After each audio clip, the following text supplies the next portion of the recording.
به نام خدا، امین کیانی هستم با آموزش گام تست نفوذ با استفاده از سیستم عامل کالی در خدمت شما. در این درس با حد زدن نام‌های کاربری و رمز عبور به وسیله ابزار هایدرا در خدمتتون هستم. از اونجایی که ما از کلمه اعتبارنامه استفاده می‌کنیم، نیاز هست که بدونید اعتبارنامه شامل همون نام کاربری و پسورد هستش. خب در صورتی که یک مجموعه از اعتبارنامه ها رو تولید کردیم با استفاده از ابزارهایی مثل CEWL و کرانچ، باید استفاده کنیم از این پسورد لیست ها و اعتبارنامه ها تا بتونیم به سیستم ها نفوذ کنیم و از اونجا آسیب پذیری ها رو انجام بدیم. در ادامه مباحثی که در مورد حملات آنلاین هست، ما نیاز داریم که به صورت آنلاین و لحظه‌ای به سرویس ها حمله کنیم و بتونیم با استفاده از این اعتبارنامه ها دسترسی بگیریم از سیستم عامل های هدفمون. خب هایدرا یکی از ابزارهای حدس پسورد هست که به صورت آنلاین میتونیم اسم کاربری و پسورد ها رو روی سرویس هایی که در حال اجرا هستن رو مورد نفوذ قرار بدیم و پسورد لیست ها رو برای اون سرویس هایی که آنلاین هستن تست کنیم.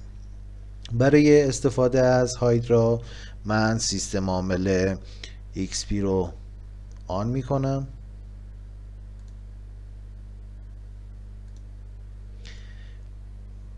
و با دستور هایدرا میخوایم با هم آشنا بشیم. برای کار با هایدرا میتونید از سویچ دش اچ استفاده کنید تا هلپ دستور هایدرا رو با هم ببینید. خب هایدرا یک ابزار خیلی گسترده هستش و نیاز داره که شما به صورت تخصصی وارد این مبحث بشید و درباره هر کدوم از این سویچ ها تحقیق کنید تا به اطلاعات کاملی درباره ابزار هایدرا و قدرتش دست پیدا کنید. در اینجا ما از چند تا سویچ خاص استفاده می کنیم: سویچ دش ال، دش پی و سویچ های دیگه که هستن میتونید شما استفاده کنید.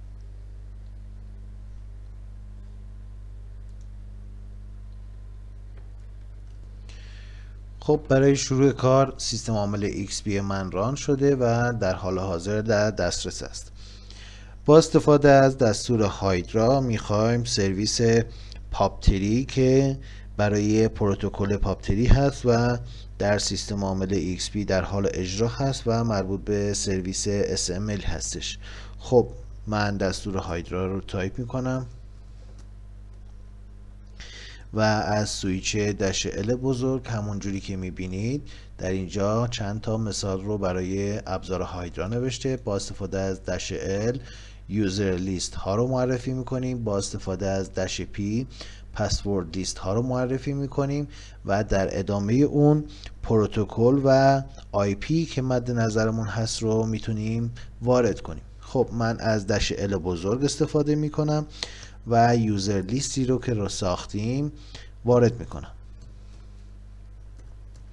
این یوزر لیست رو در درس قبلی ما ساختیم و با استفاده از دش پی بزرگ پسورد لیستی که ممکنه احساس میکنیم صحیح هست رو وارد میکنیم. در درس قبلی ما یک پس لیست ساختیم که با فرمت txt بود و در ادامه باید آی پی تارگتمون که سیستم عامل XP هست رو وارد کنیم. بعد از ورود آی پی باید اون پروتکلی که مد نظرمون هست رو وارد کنیم تا بتونیم با موفقیت حملات آنلاینمون رو انجام بدیم. اینتر رو میزنم، میبینیم که ایراد گرفته نسبت به یوزر لیست و پس لیست، چرا که ما اشتباه وارد کردیم.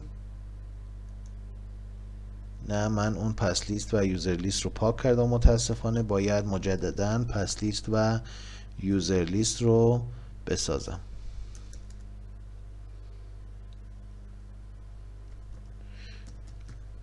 .txt.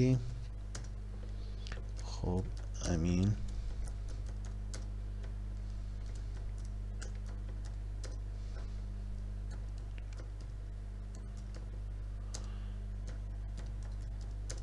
ادمین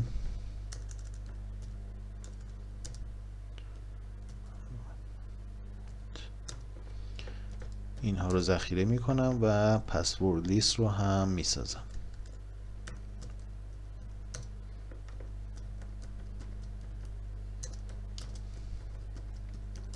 به حروف کوچیک و بزرگ بودن پسورد و کلمات دقت کنید. پسورد 1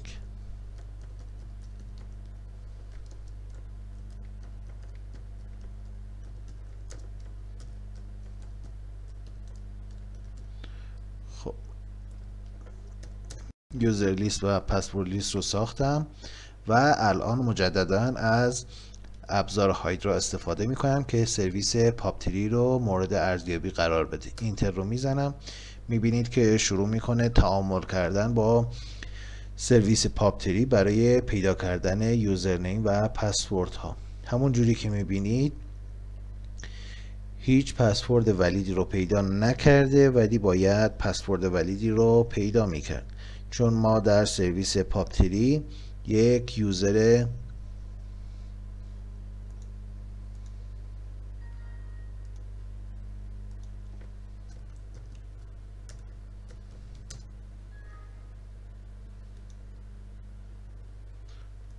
SLMail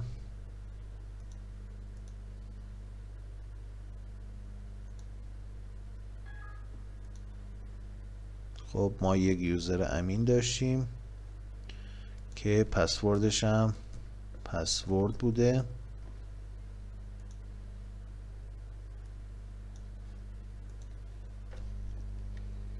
خب مجددا امتحان میکنیم ببینیم. بله، ما در سرویس پاپ3 یک کاربر امین داشتیم که پسورد رو برای ما حد زد و دید که پسورد با حروف کوچیک برای اون در نظر گرفته شده.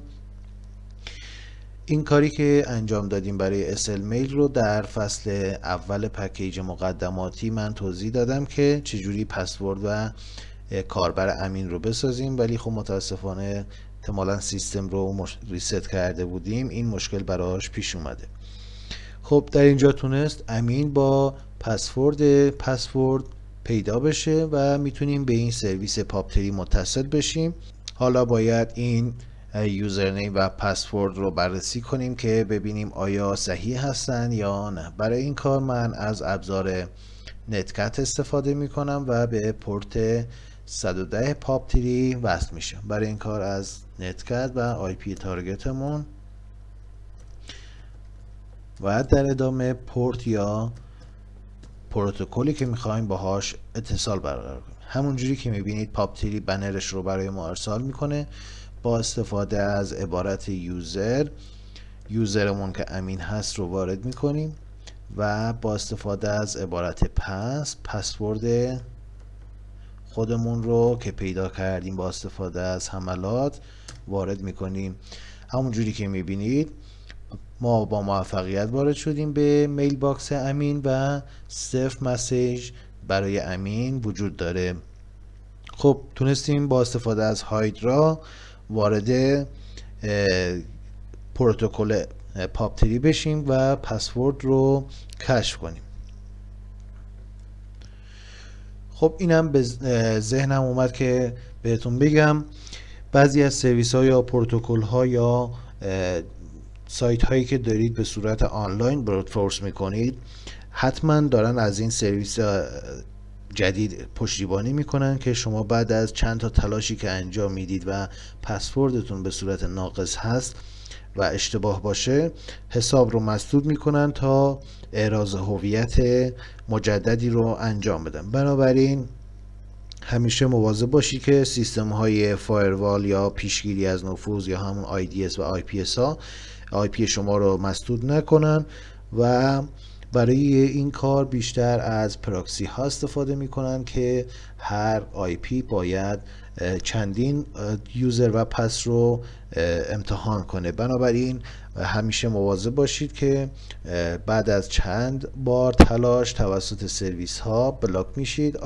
این حساب کاربری ولی در اینجا ما SLMail که یک سرویسی هست که قدیمی هست و همچنین پسورد ها رو میدونستیم و از قبل در پسورد لیستی که تشکیل داده بودیم اون رو قرار داده بودیم. امیدوارم این ویدیو آموزشی مفید واقع بشه. با تشکر.